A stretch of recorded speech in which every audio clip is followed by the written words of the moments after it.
Dan kita terpesona dengan orang semacam itu. Imanmu akan digerogoti, hatimu akan pahit. Mereka menyebut diri apologet, saya menyebutnya preman rohani.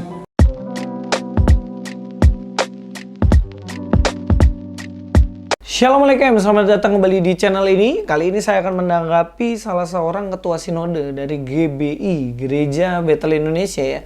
Yang mana beliau dalam khotbahnya, beliau mengkritik dan merendahkan apologet Kristen. Yang mana dia mengatakan bahwa apologet Kristen ini, mereka ini bukan apologet, tapi mereka hanyalah seorang preman rohani. Wah, memang hebat ya kalau orang-orang kudus tuh kayak gitu. Suka hakimin orang-orang berdosa kayak kami nih yang apologet-apologet ini. Tapi sebenarnya saya ingin menanggapi dalam arti begini, disclaimer-nya ya. Saya tidak membenci GBI. Saya juga pernah pelayanan GBI seperti yang saya sudah bahas di video sebelumnya. Bahkan ketika Pak Henry Tan membabi buta dalam mengkritik, saya membela GBI. Itu yang harus ditahu ya. Lalu kenapa saya memberikan tanggapan soal GBI saat ini? Supaya orang itu tidak salah berpikir bahwa apologet Kristen adalah preman rohani. Tidak seperti itu. Tetapi supaya yang saya sampaikan ini dipahami bahwa yang saya kritik adalah ajarannya. Oke, paham ya? Bukan lembaganya. Kalaupun dalam lembaga itu ada ajaran yang keliru dalam lembaga itu yang akan saya kritik. Jadi kalau ada yang baik, ya nggak mungkin saya kritik dalam arti itu. Nah sekarang apa yang menjadi persoalan dari Bapak ini adalah seakan-akan Bapak Ketua Sinode GBI ini melindungi pendeta-pendetanya, yang mana pendeta-pendetanya yang ada dalam tanda kutip mengajarkan sesuatu yang jelas-jelas keliru. Dan dari ini saya harus berkata bahwa Bapak harus terbuka. Pemikirannya terbuka supaya mengerti bahwa ajaran yang keliru di Sinode GBI itu Bapak harus bersihkan. Saya acungi jempol waktu itu bagaimana GBI bisa dengan tegas mengeluarkan Pak Erastus dari sinodenya karena memiliki ajaran yang tidak sesuai dengan kebenaran firman Tuhan. Nah, ini yang harus dilakukan. Harus berani memangkas pendeta-pendeta yang memiliki ajaran yang menyimpang. Bukan dibelain gitu ya. Jadi sekali lagi saya katakan, saya tidak menganggap GBI adalah satu lembaga yang salah keliru. Tetapi saya menyadari di dalam bahwa Sinode GBI itu ada oknum-oknum yang mana memiliki pengajaran yang sudah sepatutnya diluruskan. Dan seharusnya tugas apologet ini bukan tugasnya apologet ini yang meluruskan itu. Tapi sebenarnya ini adalah tugas tanggung jawab Ketua Sinode. Ketua Sinode ada untuk menjaga kemurnian dari pengajaran itu. Oke, saya akan memberikan tanggapan banyak banget. Jadi siap-siap, sediakan kopi, sediakan snack, kue, supaya nggak bosan di tengah jalan ya guys ya. Kita langsung bahas saja. Banyak orang sekarang saudara jadi YouTuber Kristen, lalu menyebut diri apologet, lalu dia salah-salahkan pendeta lain, tembak orang dengan ayat-ayat. Waduh, rasa diri paling pinter, paling bener. Dan saya mau bilang, kalau orang mau pansos menaikkan ratingnya, subscribernya, viewernya, dia cari topik-topik yang kontroversial, serang orang sana sini, dan yang diserang mesti pendeta-pendeta yang terkenal. Supaya apa? Orang akan melihat siapa itu? Nobody, nggak ada orang kenal, tiba-tiba menjadi somebody karena dia berani menyerang pendeta A, B, C, D. Lihat track recordnya, lihat buahnya. Siapa dia? Menggembalakan di gereja mana? Pelayanannya apa? Buah-buahnya apa? Kadang nggak jelas saudara sekalian. Dan kita terpesona dengan orang semacam itu. Imanmu akan digerogoti, hatimu akan pahit. Mereka menyebut diri apologet, saya menyebutnya preman rohani. Yang pertama, kalau dikatakan pendeta nggak boleh dikritik, itu jelas keliru. Pendeta itu sah-sah aja dikritik jika saja pendeta itu mengajarkan sesuatu yang salah dan keliru. Di dalam Alkitab kita lihat bagaimana ahli-ahli Taurat, orang Farisi, mereka yang mengaku tokoh-tokoh agama yang menjaga kekudusan hidup mereka, melakukan Taurat dengan sangat-sangat teliti. Tetapi ketika Yesus datang, Yesus kritik mereka semuanya. Bahkan dalam hukum Taurat, Yesus mengatakan, kalian telah mendengar, jangan membunuh, tetapi aku berkata kepadamu. Bagaimana orang yang marah tanpa sebab itu juga layak untuk dihukum. Kalian sudah mendengar, jangan berzina, tetapi aku berkata, seseorang yang memandang perempuan dan mengingininya, itu sudah sama dengan membunuh. Jadi dijelaskan dalam ayat-ayat ini di mana Yesus mengkritik mereka. Bahkan Yesus mengkritik kehidupan mereka. Dikatakan kalian ini seperti kuburan. Di luarnya aja bagus, dilabur putih, dalamnya penuh dengan tulang belulang. Yang artinya di luarnya bagus, dalamnya busuk. Ini kritik terhadap tokoh agama karena tokoh agamanya ini mengajarkan keliru dan melakukan sesuatu hal yang keliru. Jadi alasan apa di mana tidak boleh mengkritik seorang pendeta? Justru ini bentuk kedewasaan rohani anggota-anggota jemaat Kristen. Kalau dibilang, kok baku cakar ini antara pendeta, jemaat kok bisa-bisanya nggak sopan sama pendeta dan lain-lain. Ini nggak bisa disampaikan seperti itu. Kenapa? Kalau di agama lain oke lah, mereka salah nggak kesentuh. Tokoh agama mereka berbuat mengajarkan salah, mereka nggak bisa dikritik. Itulah kenapa banyak ajaran-ajaran menyimpang disampaikan suka-suka tanpa adanya kritikan dan intelektual dari umatnya. Sehingga nggak berani untuk menyampaikan, Anda salah. Nggak berani. Tapi dalam Kristen silakan. Kita terbuka dengan pengetahuan. Masa kalau misalnya pendetanya ngajarin, misalnya ada berkata sesuatu yang keliru, dan kita terima mentah-mentah dan percaya akan hal itu. Kan jelas nggak bisa. Justru ini bentuk kedewasaan rohani ketika kita bisa menganalisa setiap pengajaran-pengajaran yang tentunya itu adalah salah. Yang kedua, Bapak ini melarang di mana pendeta-pendetanya dikritik oleh apologet Kristen.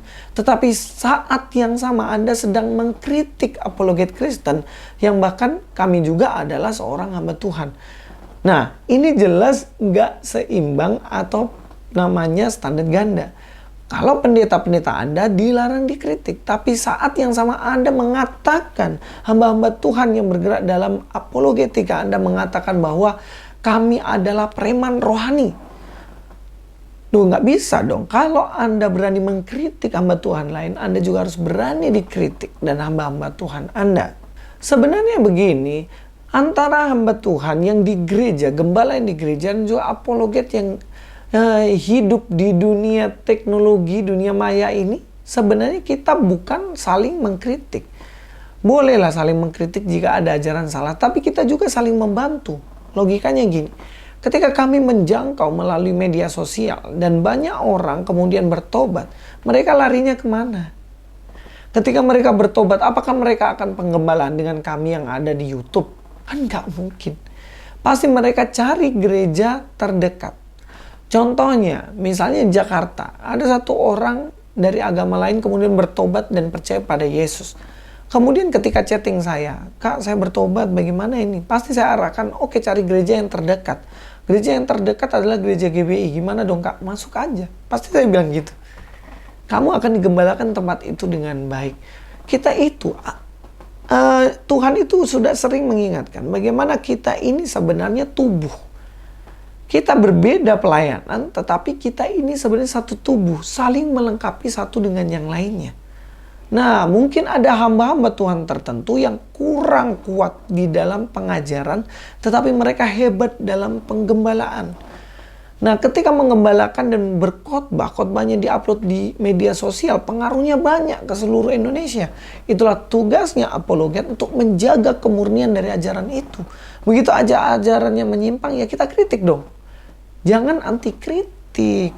Ketika menerima, oh ya ini keliru, saya akan klarifikasi dan lain-lain.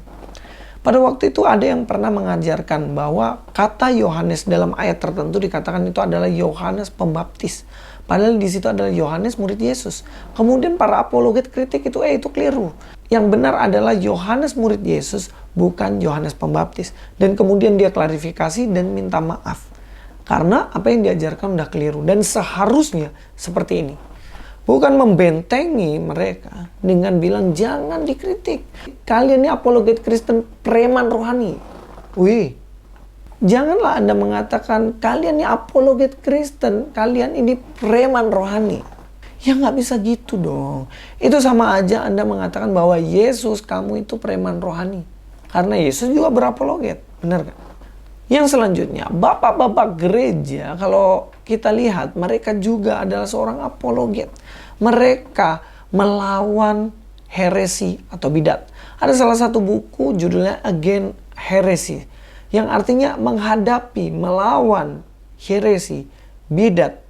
Dan itu dilakukan untuk menyerang apakah dari agama lain? Jelas enggak. Juga di dalam lingkaran Kristen sendiri. Pengakuan iman rasuli ada, itu jelas menghadapi perlawanan dari bidat-bidat di dalam agama Kristen sendiri. Jadi kalau Anda mengatakan bahwa tidak boleh menghadapi penyimpangan-penyimpangan ajaran dalam Kristen, Anda keliru. Harus belajar sejarah baik-baik. Ya, dengar baik-baik. Harus belajar sejarah baik-baik. Karena sejarah gereja semuanya berbicara mengenai menentang bidat-bidat, heresi, sedemi memurnikan ajaran Kristen yang benar. Martin Luther, gereja Protestan jelas sejarahnya adalah menentang pengajaran yang sudah menyimpang dari Alkitab.